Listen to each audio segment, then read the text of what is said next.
momento Luis Novarecio entrevista. En un instante estoy hablando con el fiscal federal Federico Delgado. No voy a hacer demasiadas presentaciones. Sí me atrevo a hacer algo que no hago habitualmente, que es recomendarte que escuches la charla.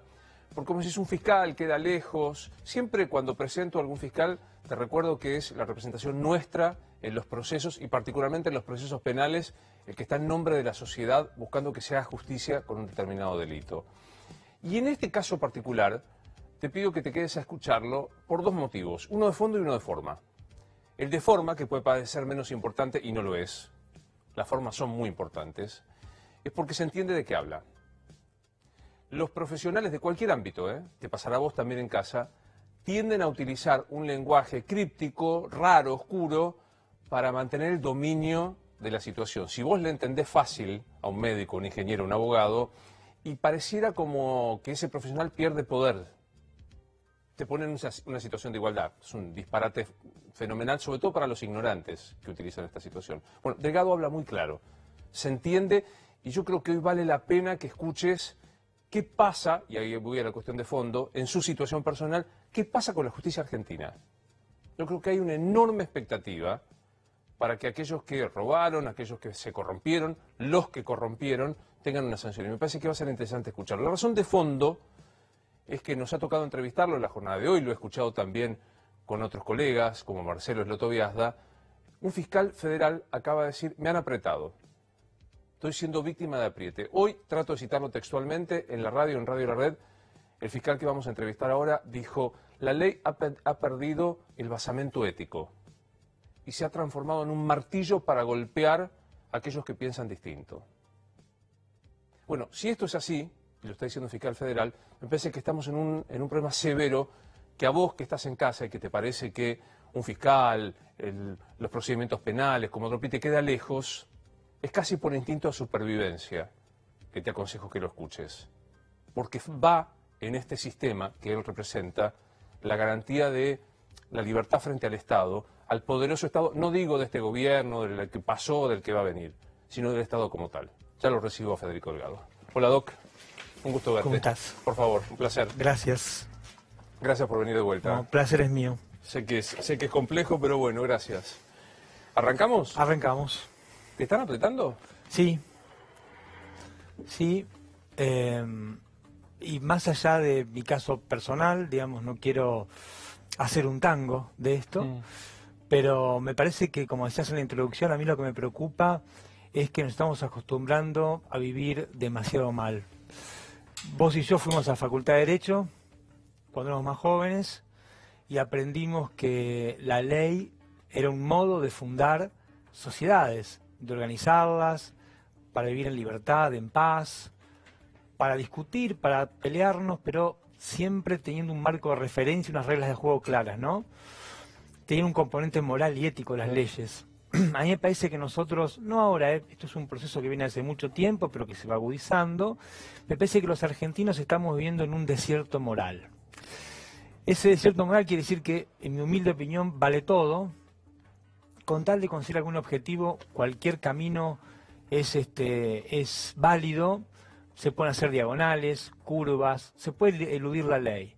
Eso ha generado, me parece, ha sedimentado que la ley se haya convertido en una herramienta despojada de todo componente ético y moral, y es como la caja de herramientas de una casa, ¿no? Hay martillos, pinzas, tenazas, destornilladores, y el que tiene la posibilidad de tener la caja de herramientas usa eso para pegar, para apretar, para punzar, para lo que fuere.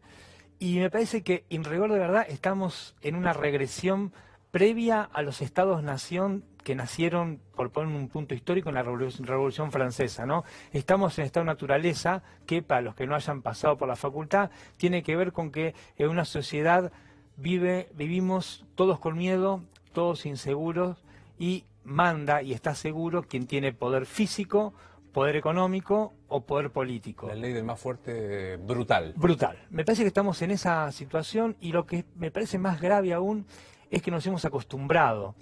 Y hay un libro que yo recomiendo fervientemente que se llama El poder de los sin poder, de Václav Havel, que fue presidente, fue un tipo que en Europa del Este sufrió mucho el comunismo, y que en ese libro escribió algo maravilloso, que cuando las sociedades se acostumbran a vivir en un lugar donde manda el más fuerte, donde impera el miedo, donde se niega el pluralismo, donde se trata de tratar a todo el mundo como amigo o enemigo, acá le decimos grieta, eso nos acostumbramos, decía Havel, y adquiere un carácter sistémico, digamos, y ya es como que hacemos esas cosas sin pensar, nos portamos así sin pensarlo, automáticamente nos acostumbramos a vivir mal y tratamos de anular al otro, aplastarlo, pegarle, y eso es el fin de cualquier sociedad democrática. Y en mi caso personal, digamos, para ponerlo como ejemplo y no para llorar, junto a otro fiscal, el fiscal Rodríguez, estamos investigando la corrupción, investigando el poder, haciendo nuestro trabajo bien o mal, mejor o peor, de acuerdo a lo que la gente espera o no espera, pero siempre, digamos, con el cierto apego o con un apego absoluto, perdón, a la ley. Tratar de, el trabajo de un fiscal, buscar pruebas. Eso, evidentemente, por ahí causa molestias y estamos sufriendo una suerte de violencia institucional, ¿no? Porque nos inventan causas. Yo quiero hablar de la música en general, para usar tu imagen, ¿no? O sea, no el tango, sino de la música que hace esto. Pero me voy a detener, vamos a ir de lo particular a lo general, empezando por el tango personal tuyo. A mí me sorprendió esta mañana cuando yo te entrevistaba, me preocupó, usemos el verbo que corresponde, porque vos dijiste, yo investigué corrupción, por ejemplo, con un arrepentido que en el Brasil detonó la causa más importante de la historia, y allí en Brasil sirvió para esto, y acá se lo quitó, y por esto a vos te iniciaron una causa. ¿Me lo contás? Sí, digamos, nosotros tomamos varias teleconferencias con Brasil, con algunas personas hablaron y otras no, porque exigen algunas garantías que ahora podemos dar los argentinos, los tipos quieren cambiar inmunidad por información. Ok. El señor Meireles era un cambista, estaba fuera de los acuerdos de Lavallato, podía hablar. Hablamos con él, le preguntamos cosas relativas a el caso Aiza y el soterramiento del Sarmiento. El señor no nos respondió mucho, pero como la pasada deslizó, hice unas transferencias contra el señor Gustavo Arribas, que ahora creo que es un personaje muy interesante, el gobierno argentino, bla, bla, bla. Titular de la AFI. Titular de la AFI. Cuando el señor Meireles nos cuenta esto, fue como una ironía de la historia, porque ya el juez Canicova Corral había cerrado la denuncia de Elisa Carrió, que justamente hacía referencia a esas transferencias, con lo cual no servía demasiado. Pero bueno, lo dijo, salió en los diarios, en la teleconferencia pública. Bueno, el señor Arribas denuncia por falso testimonio a este señor Meireles, que había declarado en Brasil por teleconferencia. Extraño. El juez Bonadío dice, el señor Meireles mintió. Entonces libro su captura internacional. Imagínate que justo estábamos tratando de seducir a los brasileños para que hablen y a uno de sus testigos estrellas le pedimos los argentinos un pedido de captura. Bueno, esto no cayó del todo bien en Brasil. Ok, no pasa nada. Y Bonadío dice, Meireles mintió y Delgado y Rodríguez se equivocaron. Los dos fiscales. Tomaron mal la declaración. Así que los denuncio. Bueno. ¿Y por qué nos denuncia? Bueno, los denuncio porque ustedes no le tomaron un juramento de decir verdad al señor Meireles. Entonces le explicamos, mire, la verdad, teníamos dos alternativas. Según nuestra ley, cuando una persona se está por incriminar o tiene riesgo de contar delitos que cometió, no se le puede tomar juramento, lo prohíbe la Constitución, porque nadie declara contra sí mismo. Así que le podemos tomar una declaración sin que jure, está en el artículo 249 del Código de Procedimiento. Bueno, no importa, se la denuncia igual. Le toca a Rafecas, la hago corta, Rafecas la desestima, el fiscal Pulsita la desestima. Arribas, secretario de Inteligencia, se constituye como querellante, como acusador particular, contra dos fiscales, y por una cosa extraña que existe en Argentina, donde desde la Revolución Francesa en adelante la acción pública es del Estado. En la Argentina, por una interpretación de la ley muy sui generis, los particulares también pueden ejercer la acción pública, reemplazan a los fiscales. Una deformación. Es el rasgo más profundo del neoliberalismo, porque hemos privatizado, yo creo que sin quererlo, o algunos sin saberlo, la acción penal pública, pero no importa. Apela a esa decisión de Rafecas y la Cámara Federal dice hay que recrear la escena del crimen, hay que abrir la causa de nuevo. ¿Cuál es la escena del crimen? La teleconferencia que hicieron Delgado y Rodríguez con Brasil. Entonces, bueno, primera ironía, la declaración está filmada, pero hay que recrearla. Ahora, en el recrearla pasan otras cosas. Pero pará, porque por ahí algunos se perdieron. La cosa es así, hay un señor de Brasil que cuenta más o menos qué pasa con la corrupción de Odebrecht en dos causas, sí. El soterramiento del Sarmiento y Aiza. Sí. Este señor es importante, en el Brasil, vital. Muy. Vos le tomás una declaración, que no puede ser como testigo, porque si eventualmente después es un delincuente, bueno, lo puede obligar a que declare en contra de sí mismo. Bueno, acá se desestima a este señor que en Sí. Brasil es monumental. Sí. Y te acusan a vos y a otro Sí. fiscal de haber intentado investigar buscando Sí, esto. de haberle preguntado. Un juez dice no, la verdad que Delgado y Rodríguez no tienen que ver. Y el señor del AFI insiste con esto y ahora le están investigando por esta situación. Claro, y no solo a mí, sino también a los técnicos informáticos que hicieron la conexión, a las señoras que eran traductoras públicas y traducción del portugués al español, a los secretarios que hicieron las actas y a un par de asistentes más, lo cual el mensaje para la burocracia judicial es tremendo, porque si no solo el problema es de los fiscales, sino también de todos los que participaron en el acto. Y cansa un poco tener tantos incentivos en contra solo para hacer el trabajo. Yo no digo que hago el trabajo bien, que lo hago perfecto o que soy el mejor, pero humildemente trato de cumplir con lo que dice la ley. Ahora, si cumplir con la ley te genera tener causas en contra, tener que explicarle a tus compañeros de trabajo, bueno chicos, aguantemos porque esto va a mejorar. No va a pasar nada, bánquensela. Vamos a ver qué pasa, bánquensela. Es un coeficiente de adversidad, para usar una palabra de Sartre, muy alto. Yo Pero te lo sí voy a decir, estamos. como encima me citas a Sartre, que es mi favorito, pero te lo voy a decir en un pensador lunfar. ¿Estás hinchado los huevos? Sí, bastante. Bastante porque cansa. Digamos, yo tengo alta tolerancia al fracaso, muy alta. Quizá porque como siempre fui un mal deportista, me acostumbré a perder siempre, entonces trato de que siempre va a haber un momento que uno va a cambiar. Pero es difícil, porque es un momento de lo que decíamos hoy de la ley en términos como gran partitura musical. Si vamos a los compases y a las notas del pentagrama, vemos que es como que el pentagrama está siempre borrado, roto, al piano le faltan las teclas, los tonos no funcionan, está desafinado. Es difícil hacer música con un piano que está tan roto. Claro, tengo que hacer la pregunta directa. Yo al principio te decía, ¿te están apretando? Me decís, ¿te aprieta Rivas? Bueno, es una forma de apretar. Una causa trucha es una cosa terrible, porque es el propio Estado fabricando causas ¿para qué? Si no.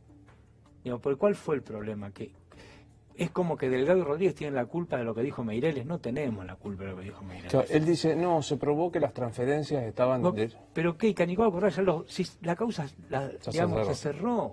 Nosotros apelamos, el fiscal Moldes desistió de nuestro recurso, la causa quedó cerrada. Hay una pequeña posibilidad en la Corte, digamos, pero Meireles dijo lo que dijo, ya había salido en los diarios, Elisa Carrió lo denunció, digamos, ¿cómo no pensar que no es un apriete? Yo creo que es un disciplinamiento y que no tiene que ver directamente conmigo o con Rodríguez. A mí me parece que lo peor de todo es que esto adquirió rasgos sistémicos. Yo me corro. Yo creo que si en vez de Delgado hubiese sido Novarés, hubiese sido García, no importa quién. A mí lo que me asusta y me hincha un poco, para usar tu metáfora que es muy gráfica, es que me parece que ha adquirido rasgos sistémicos esta historia de que al poder en turno no se lo puede molestar.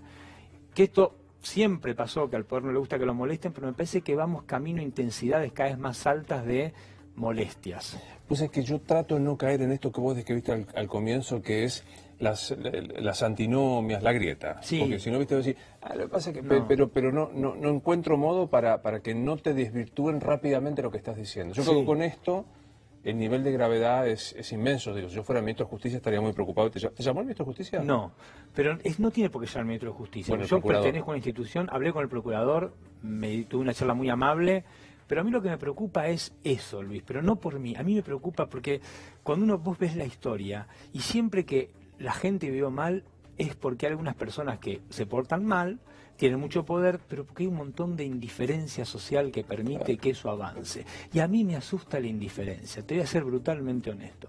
A mí me asusta la indiferencia. Yo no quiero hacer comparaciones odiosas con otros momentos de la historia argentina que han sido mucho peores.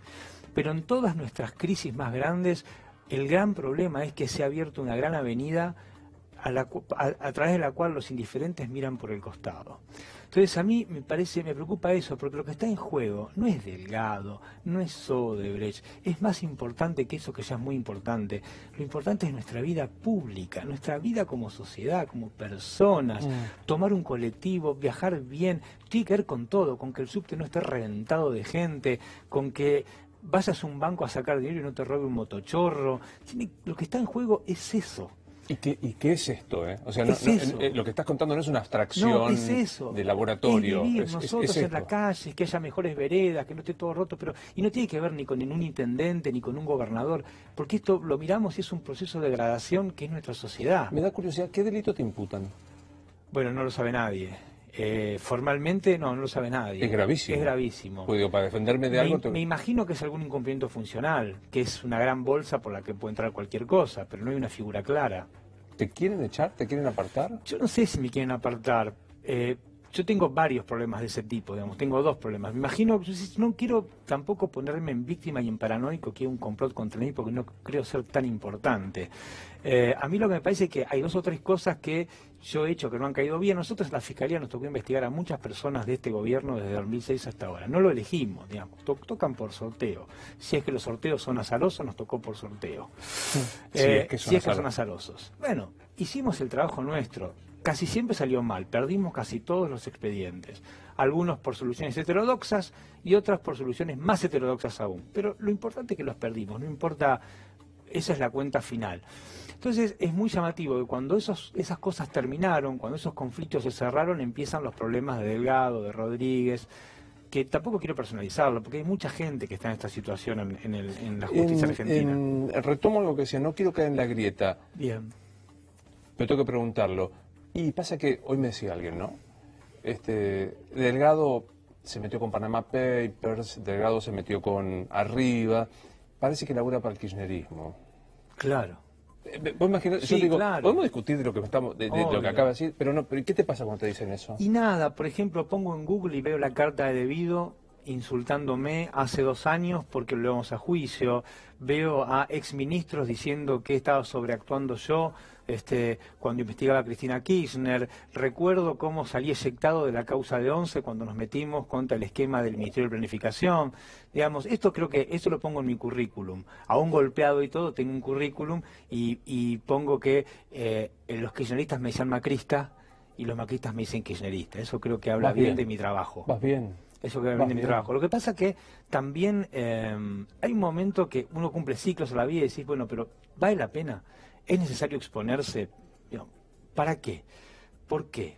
Y además, ¿por qué? Yo soy un servidor público, trato de hacer mi servicio público, por eso trato de hacer las cosas bien, escribo libros porque me parece que mi trabajo como fiscal excede a la fiscalía y tengo que hacer docencia y explicar a la gente en qué consiste mi trabajo, qué funciona bien, qué funciona mal. Por ahí estoy equivocado, pero luego con la mayor honestidad del mundo. Y no me parece bien que uno tenga que pagar con el cuerpo o con la tranquilidad espiritual para trabajar, solamente cumplir con tu trabajo. ¿Vale la pena? Yo creo que vale la pena siempre hacer el intento. Lo que pasa es que hay momentos en que te abruma un poco la soledad. Yo tengo un grupo de compañeros de trabajo que son magníficos, pero que ahora incluso uno el otro día jorobaba. Decía, ¿qué pasa si yo me acojo a ley de arrepentido? ¿Podría hablar con el juez Rafeca y arrepentirme? Claro, decía, yo puedo arrepentirme ahora, ¿no? Y puedo decir que soy un arrepentido, pero yo tengo miedo, digamos, pero los chicos juegan, pero juegan también porque se están expuestos. Y yo me siento un poco responsable, digamos, porque en definitiva, yo cuando fui a la teleconferencia los llevé a trabajar porque quería hacer un buen trabajo y de golpe yo tengo también una responsabilidad para con ellos. Y veo que ahora tienen que ir, desfilar, declarar, no es algo cómodo. Pero no me quiero detener en mi historia personal porque bueno, está expuesta y me parece que esto nos pasa, en muchos niveles nos pasa a todos. Y lo que más insisto, lo que más me preocupa, insisto, es que me parece que nos estamos acostumbrando a vivir mal. Bueno, y eso está malo. Hay algo que vos decís, ¿no? Bueno, la vieja expresión de Brecht, de que como a mí no me tocaba, no me importó. Pero hay otra que a mí más me importa, porque yo siento que te abrume la evidente indiferencia. Si sirve, cada vez que viene este programa, vos sabés que hay una medición absolutamente arbitraria que es el rating. Viste que Spinoza dice que hay talentos de los hombres que no se someten a comicio. Es impactante la cantidad de gente que te ve y en las reproducciones, etcétera, lo cual me parece que es una cosa de gente que te cree, como gente que deposita en vos una gran expectativa. Yo lo siento eso, lo siento porque lo percibo en la calle y a veces ni yo lo puedo creer, la verdad, lo siento en la calle. Lo que pasa es que, repito, la tolerancia al fracaso también tiene un límite. También tiene un límite, es difícil, lo vamos a seguir intentando. De hecho estamos entusiasmadísimos porque estamos por recibir información muy fuerte de Brasil por el tema de Lavallato, pero digamos, si por los primeros intentos tuve 2 denuncias truchas, otras 2 que me desestimaron. En una semana tuve 4 denuncias penales, todas por trabajar.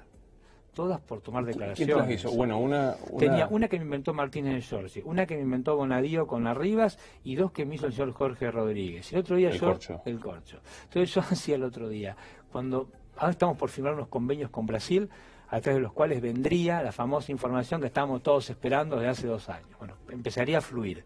Digamos, cuando venga eso, que en principio parece que va a ser bastante fuerte, bueno, pónganse los cascos. ¿Y qué esperas de esa información que puede venir el Brasil? ¿Entender cómo circuló la guita? No, va a venir, no, eso ya lo sabemos. Sabemos cómo circuló la guita, eso lo sabemos todo. Digamos, tenemos hasta un mapa hecho y sabemos más o menos por dónde pasó. Lo que van a venir y le vamos a poner el cuerpo a la historia. Le vamos a poner el cuerpo a la historia. Todo el tiempo leemos en los diarios, muchos periodistas de investigación acceden a sobrenombres. Bueno, en principio, y Festanca, Dubidoso, Tuta, hay un montón de personajes que aparecen en el caso Odebrecht como fantasmas con sobrenombres, y bueno, en principio vamos a acceder le vamos a poner cuerpo a eso.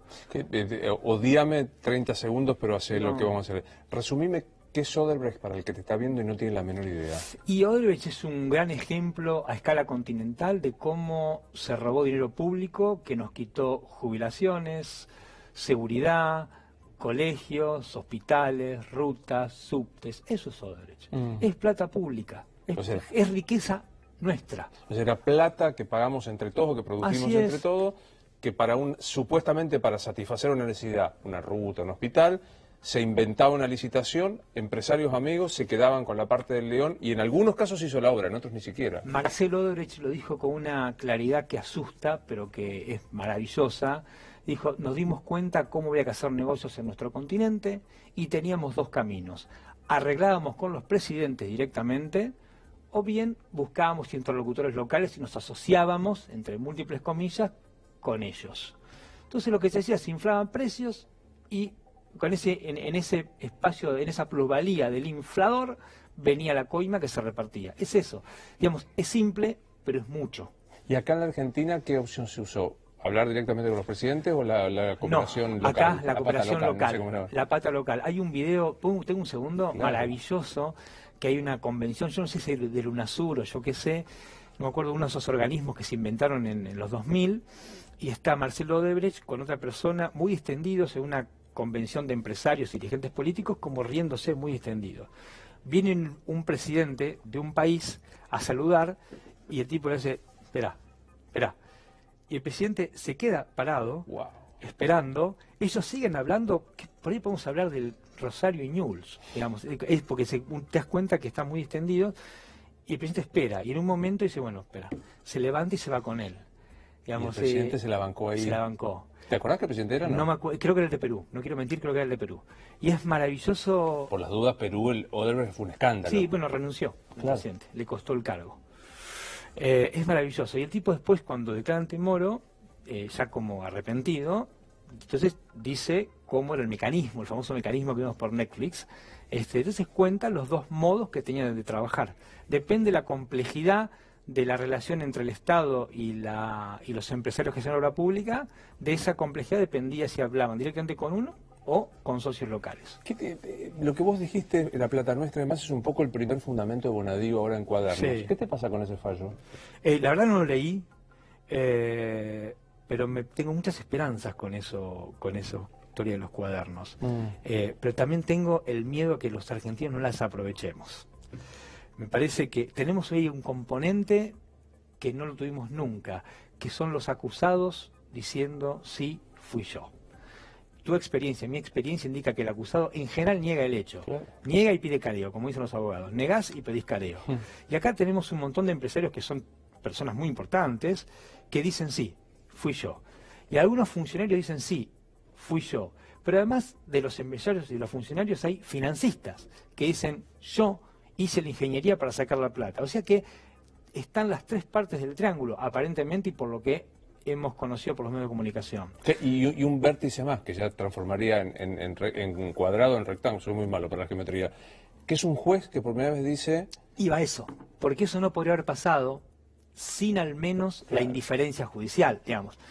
Si nosotros somos presidentes y empresarios y hacemos la mitad de lo que dicen los cuadernos de Centeno, eso no se puede hacer sin un sistema judicial que al menos, como mínimo, mire para otro lado. Entonces tenemos los empresarios, los dirigentes políticos, los financistas y un juez que dice me acabotaron. Claro, es Ollarvide, porque es perfecto diciendo, porque yo digo, hasta se transformó en abstracto el cuaderno. Eso nos tiene que interpelar, porque acá estábamos nosotros, los argentinos. Quiere decir que eso era un formato de organización social. Nuestra sociedad, durante un tiempo, mucho, poco, 10, 20, 30 años, no importa la cantidad, funcionó así. Y estábamos acá. Y es probable que todos con intensidad diferente somos responsables. Y también por nuestra indiferencia, pero siempre nos pasan cosas por indiferentes. Sí, yo no me acuerdo si fuiste vos que lo dijiste acá, estoy casi seguro que sí, pero no quiero poner palabras en vos, entonces. Respecto de que los empresarios, ante el temor de ir presos, confesaban rápido. Claro. Y los políticos, en cambio, eran más duros. Sí, eso nos explicó el fiscal brasileño. Claro, eso lo dijiste vos acá. Sí, acá. Acá lo dijiste, ¿no? Porque además la información es finita. La historia, una historia de corrupción tiene un principio y un fin. Entonces vos te podés arrepentir en tanto y en cuanto tengas información para dar a la justicia. Ahora es finita la información. Claro. Entonces yo tengo que dar más y más. Se genera una competencia atroz en términos éticos, pero es una competencia al fin. No quiero caer en el nombre para que no parezca, ves que está ahora pasarías a ser antikirchnerista, pero digo, ¿qué te pasa cuando escuchás a la expresidente, cuando leí el escrito los otros días de la Ruta del Dinero, dice no existió, y yo digo, a esta altura el partido está el corrompedor, perdón el neologismo, el corrompido, el controlador, parte de la Ruta del Dinero y el lavador. ¿Por qué siguen diciendo que no? Mira, el otro día estaba haciendo un trabajo académico y estaba leyendo... Dije una barbaridad, corruptor y corruptor. Está bien. Perdón. Las cartas de Platón, la madurez de Platón, donde el tipo explica por qué se corrompen los cuerpos políticos, por qué las sociedades se pudren. Y el tipo, al final, lo estoy reduciendo, perdón si algún profesor nos está viendo, dice, bueno, porque en un momento la parresía dejó de funcionar. ¿Qué es la parresía? Hablar con franqueza. Cuando las sociedades dejan de hablar con franqueza, empiezan los problemas. Ahora, hablar con franqueza tiene un costo, porque uno se arriesga. Es decirle a un amigo lo que no quiere escuchar. Digamos, siempre es costoso.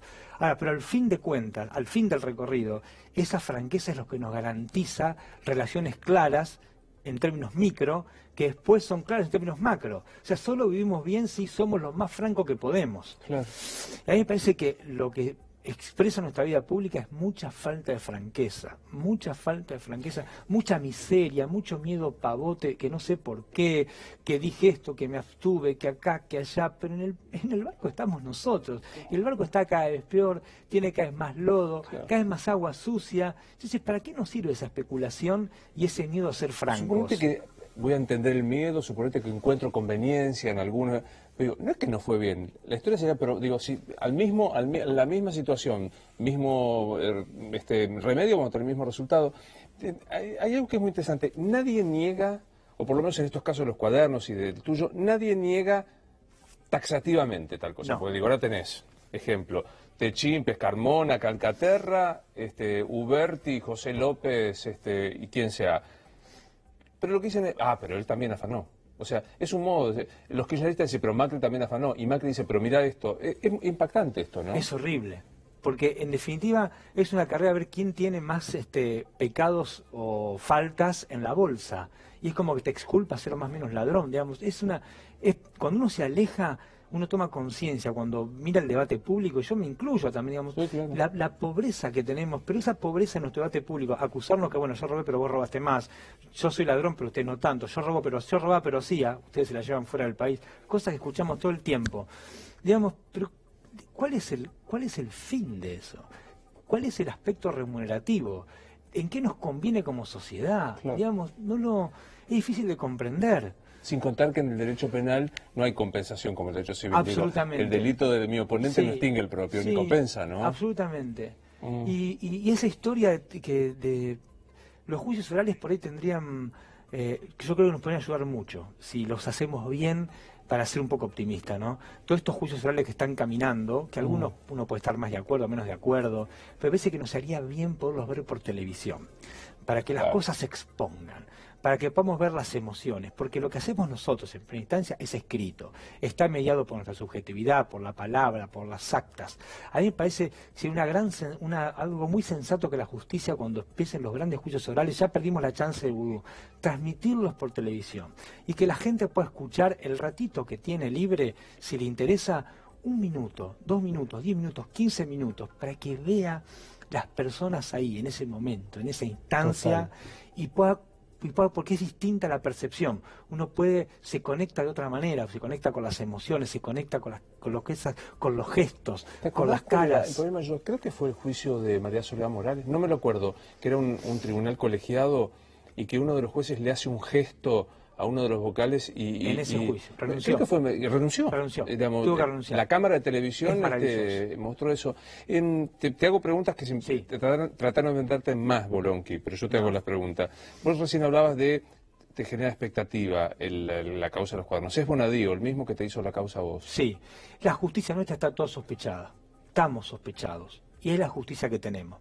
Por eso me parece que es también muy importante lo que pueden hacer ustedes como medio de comunicación, tratando de... Estamos todos sospechados. No, pero no importa, pero tienen una posibilidad que no tenemos nosotros, que es llegar a mucha gente y hacer mucha docencia, eso es magnífico. Y explicar que más allá de Bonadío, más allá de su historia, que la tiene, más allá de su rol ahora, en este momento, lo que está en juego no es algo que es lejano a nosotros, sino que es nuestra vida la que está ahí. El instinto de supervivencia. Eso es. Si no te agarra como un imperativo ético, eso es que, no quiero que escupir hacia arriba, ¿no? Nos tiene que hacer algo en la panza, algo, mover, porque eso es muy importante. Entonces me parece que es muy importante que un expediente, porque tampoco hay que ser tonto, es gente muy poderosa, que tiene mucho poder, que va a tratar de defenderse con los recursos que tiene, que son muchos, y probablemente muchos más que los que tiene la justicia. Entonces es muy importante la luz pública. Claro. Es muy importante la luz pública. Ayúdame a pensar primero alguna curiosidad hacia arriba de todo.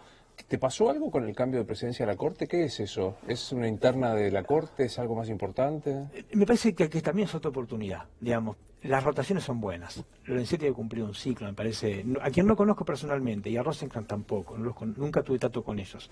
Pero me parece que Lorenzetti tuvo una presidencia larga, con cosas muy buenas, básicamente poniendo luz pública en muchos aspectos, haciendo cosas que generaron mucho ruido dentro del sistema judicial. Rosenkrantz es otro perfil, es un académico. Es un académico que no ejerció la función pública demasiado. Claro. Entonces me parece que también tiene una gran posibilidad de iniciar desde arriba un proceso de modernización de la justicia. ¿Y qué te pasa cuando dicen, por ejemplo, Macri puso el presidente? Porque Rosenkrantz es ex apoderado de Clarín, Nación, Pharmacity, del Fondo Buitrop, Pegasus. ¿Qué te pasa cuando escuchas eso? Los presidentes siempre ponen los jueces de la Corte, porque así lo dice la Constitución. Digamos, después está en la persona y en la grandeza que tenga para ocupar el cargo. Fue honrado con un cargo de juez de la Corte. Lo nominó el presidente, claro, pero no hay otra manera que no sea una nominación del presidente, pero que pasó por el Senado, que pasó por una instancia de impugnación de la sociedad civil, y que el hombre tiene una historia, digamos, una historia que fue rector de una universidad muy importante, que trabajó como abogado, y bueno, claro, de hecho la Constitución, eso es una deformación que tenemos los judiciales, que nos parece que los únicos que pueden ser jueces de la Corte son los que trabajan en tribunales. Y de hecho, la Corte el requisito es haber ejercido la abogacía tanto tiempo. Digamos que no me parece mal que la persona vivía acá, trabajaba, estaba en el mercado. El tema es después ¿qué hace cuando está? Bueno, eso es muy importante, ¿no? Para los jueces, viste, cuando se presenta uno al concurso viene de la afuera. Liberal, dice, ¿y cuál es el problema? Claro, obviamente. Te pasará en la calle, porque ahora que te conocen más, y enhorabuena, por un fiscal que no lo... Viste que es como una contradicción. Los fiscales que no hablan, ¿cómo los fiscales no hablan? Tienen que estar en contacto directo con la gente. ¿Por qué unos están libres y otros no? ¿Por qué Calcaterra entra por una puerta y sale por la otra y el otro quedó adentro? Eso es muy difícil de explicar para la gente porque no se hace docencia, me parece. Primero porque el arrepentido tiene estas cosas. Es muy eficaz la ley de arrepentido en términos de procedimiento, es rápido, pero tiene estas cosas, tiene estas paradojas. Unas paradojas que son muy discutibles en términos éticos, porque si hablas te vas, si no hablas te quedás. Eso es complicado de explicar. Ahora, tampoco es gratis el término arrepentirse. Arrepentirse supone 2 pagos. Un pago a cuenta, que es una rebaja de la pena en algún juicio oral, y un pago inmediato, que es la libertad durante el proceso. Ahora, esa persona asume dos requisitos, dos compromisos. El primero es dar información verosímil que hay que chequear. Y si mintió, comete otro delito, que tiene una pena que es más alta que pagar una coima, por ejemplo. Es más grave ser un arrepentido trucho que ser un coimero.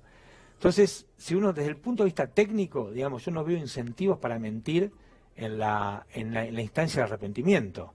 Después que se puede aplicar más o no la figura, bueno, eso lo verán los jueces, pero la verdad, mentir sería una muy mala decisión, porque estás comprando un problema. Bueno, uno de los abogados defensores, Mariano Cuño Libarona, me lo dijo a mí en la radio y está dando vuelta todo el tiempo esa información, es patrocinante de uno de los placeres y dijo, y le voy a tener que decir que mienta para que se quede libre.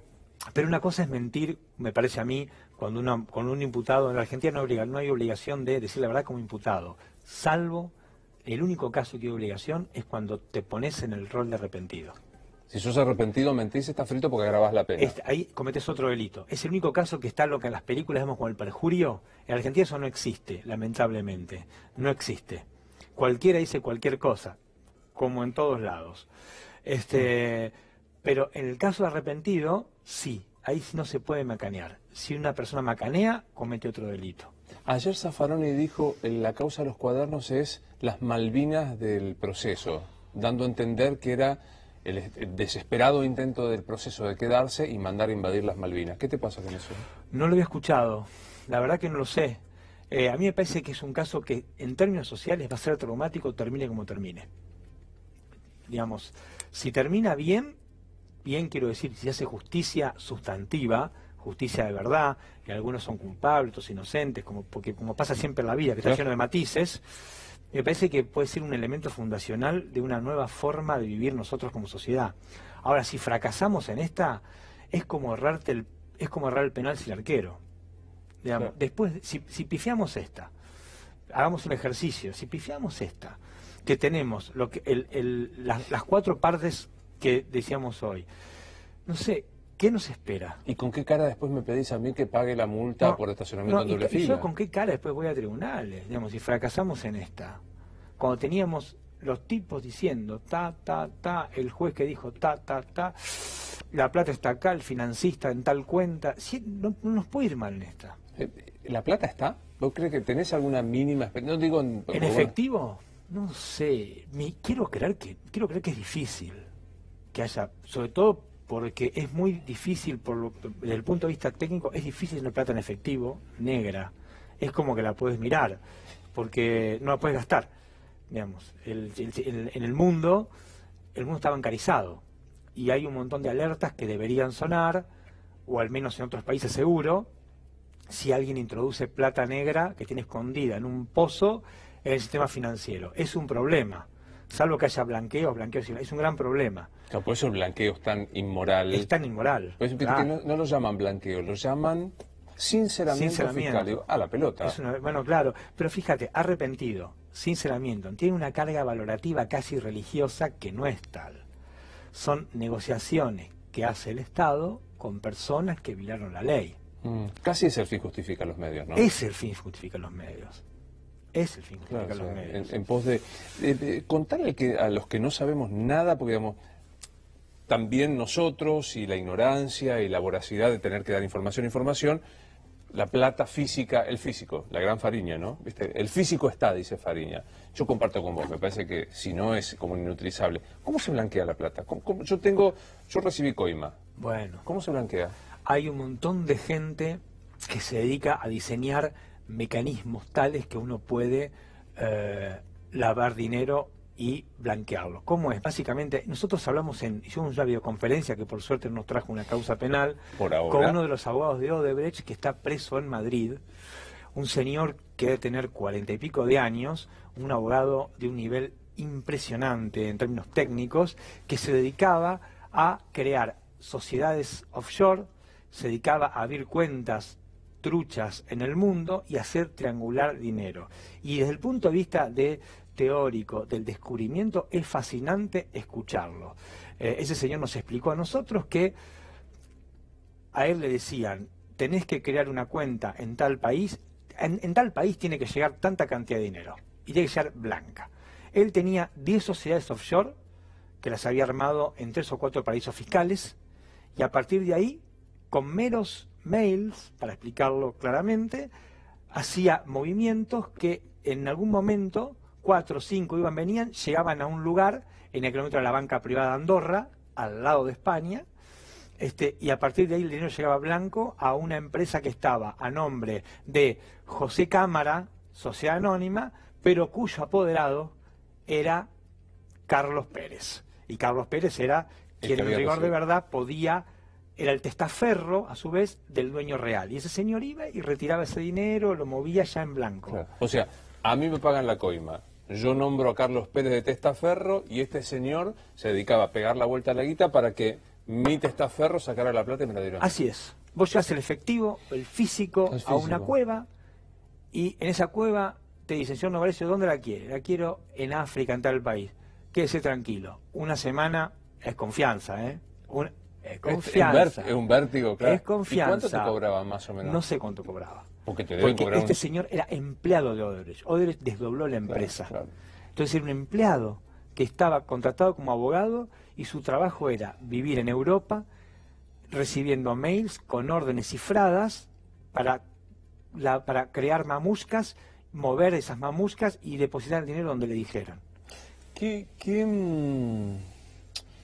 Los otros días Jorge Rizzo, el expresidente del Colegio de Abogados, dijo, en este momento puedo decir que el gobierno de Macri es un hijo directo del gobierno de los Kirchner respecto de la pileta de la justicia. ¿Te cierra esa frase? A mí me parece que el problema que tenemos es ponerle nombre y apellido a los problemas del sistema judicial. A mí me parece que hay que pensar en las estrategias remunerativas. ¿Por qué el sistema judicial funciona así desde hace por lo menos 30 o 40 años? 30, pongamos, para no caer en la grieta, 30 como mínimo. ¿Por qué? Entonces pensemos como piensan los viejos detectives de las novelas policiales de principios del siglo XX o del siglo XIX. ¿Quién se beneficia con esto? Eso, Agatha, que yo digo, será matemático, pero es un perfecto. ¿Quién se beneficia con esto? Entonces vemos, y hagamos ejercicio contrafáctico. Tenemos, acá cerca no hay cloacas, no hay agua corriente.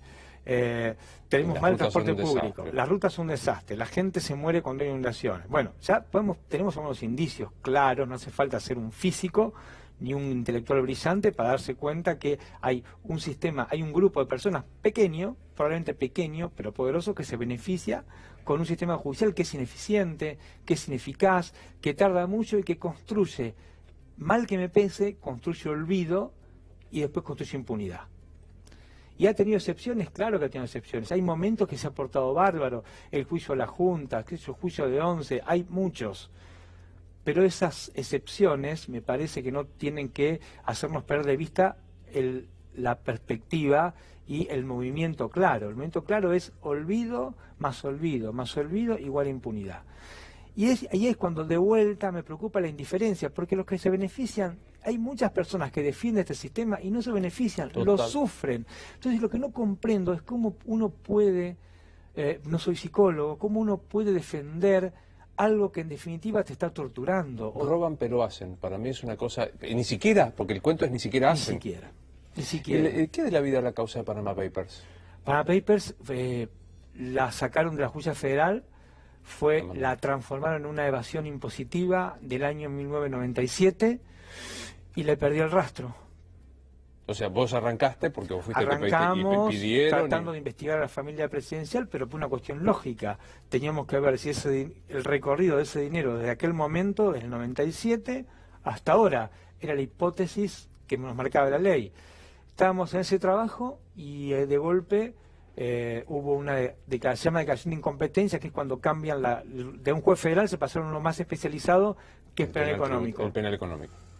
Claro, o sea, vos sos un fiscal federal y te sacaste... Estamos con lavado y dijeron, no, esto no es lavado, quizás una evasión tributaria.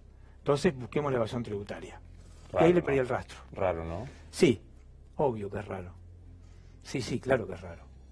Pero pasó. Estuve re fino, viste que, bueno, no es tu caso, porque yo leo tus dictámenes y escribís de manera muy rica desde el punto de vista de lo literario, porque hay citas que son lindísimas, pero escribís clarito. Viste que los abogados tienden a la escritura del acuo, ad quem, para que no se entienda demasiado. Yo arranqué con un latinazgo raro, ¿no? Que estás hinchado las bolas. Pero digo, hay una luz de expectativa fundada, de esperanza fundada, no la esperanza religiosa, la esperanza fundada de que tu cansancio pueda revertirse en algo positivo. Sí, claro, porque aparte tribunales, lo que más bronca me da es que la cantidad de gente que hay en tribunales piola, con ganas de trabajar, que está del lado que tiene que estar, que es del lado de la ley, que tiene ganas de hacer las cosas bien, es la inmensa mayoría. El problema es que hay que lograr, y eso es un problema de la dirigencia política, no es ni tuyo ni mío, hay que crear las condiciones legales, solamente legales, y después aplicarlas las leyes, para que lleguen los mejores y no lleguen los amigos. Por ahora llegan algunos muy buenos y otros llegan amigos. Y ahí es medio que ahí es cuando se empieza a empiojar. Estaría bueno que lleguen los buenos de verdad, pero para que lleguen los buenos de verdad también eso es toda una decisión, porque el bueno de verdad es Marcelo Bielsa, es el bueno de verdad, es Guardiola, son los buenos de verdad, digamos, van a hacer lo que les parezca. Y es toda una decisión. Digamos, yo no conozco a Bielsa, pero me imagino que no debe ser fácil para un presidente ir a un vestuario y decirle al 4 cámbielo, ponga a este chico que es amigo mío. No creo que sea sencillo. No y tampoco a Guardiola. No me los imagino sencillos de domesticar en ese sentido. Hay que bancárselos, claro, después uno los disfruta, ¿eh? Después con el tiempo uno los disfruta. Claro. Pero hay que bancárselos. Y has ganado casi mi afecto, pues citaste un rosarino, al que yo tampoco conozco, pero bueno. No, pero digo, me parece... aparte el bielcismo es eso. Me parece que es eso, ¿no? Claro. Y también lo pongo a Guardiola, podría poner a Tony Nadal, digamos. Claro. ¿Querés hacer un monstruo como su sobrino? Lo hizo, pero habrá que bancárselo, no creo que sea fácil. Yo quiero recomendar tu libro siempre que venís, para que la gente que lo lea, pero recomendale a alguien que se inspire de un texto que vos te parezca que alguien no puede dejar de leer, porque sos un gran lector. ¿Qué cosa no se puede dejar de leer? Y en este momento estoy releyendo, y lo recomiendo fervientemente, El poder de lo sin poder, de Václav Havel. Ahí está, para aquellos que quieran El buscarlo. poder de lo sin poder. Porque está bueno, porque lo puedo un minuto para contar el contexto. Más vale. Plena dictadura comunista, Checoslovaquia, país castigado porque tuvo la primavera de Praga, aplastados por los tanques de Stalin, horrible. Y un grupo de intelectuales en silencio se juntó y alguna especie de club, como eran acá los viejos clubes socialistas, que les pusieron un nombre, Carta de los 77. Y empezaron a hablaron, algunos fueron presos, se la bancaron. 15 años después, Havel fue presidente de Checoslovaquia. Digamos, ¿cómo empezó? Como empieza el mundo, las sociedades, hablando. Porque la gente hablando crea poder, crea estructuras sólidas. Acuerda. La potencia de hablar es la palabra, que es uno de los dones magníficos que tenemos. Por eso somos portadores de derechos desde que nacemos. Es maravilloso. Tenemos derechos desde que nacemos y podemos hablar. Bueno, podemos construir, hacer cosas con palabras, como decía Austin. Pero bueno, me parece que a veces los pequeños dispositivos, las relaciones, el concepto del poder en términos relacionales hace que nos vayamos separando. Claro. Y vayamos dejando de hablar. Hay algunas corrientes de filósofos que, viste, son denostados. Mirá los nombres que le ponen. Los cínicos, claro. Es decir, los sofistas. Yo tenía uno de mis perros se llamaba Protágoras en honor al filósofo. Y Protágoras decía, el poder, la justicia es lo que el poderoso dice que es. Claro. ¿Aplica en la Argentina? Yo creo que, bueno, es muy crudo, pero es lo que está pasando en la Argentina. Me parece que lo está pasando acá. La caja de herramientas que vos decías al principio. Exactamente. ¿No? La ley es algo... Un juez tiene un poder. Un juez penal te puede tener 10 días preso sin explicarte por qué. 10 días hábiles. Preso sin explicarte por qué. Después te puede pedir perdón, pero después de esos 10 días tu vida no va a ser nunca igual. En esos 10 días puede terminar con tu vida personal, con tu libertad, con tu patrimonio, con tu subjetividad.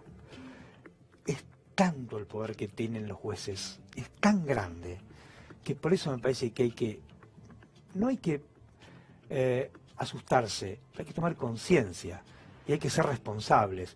Y nosotros, los que aplicamos la ley, también tenemos que ser responsables. Entonces me parece también decisivo que empiece a haber sistemas de premios y castigos, que tengamos que rendir cuentas, que no puede ser más lo mismo la Biblia que el calefón. No puede ser que vos te levantes con la pata izquierda y digas, a este tipo lo llamo indagatoria, a este tipo lo sobreseo.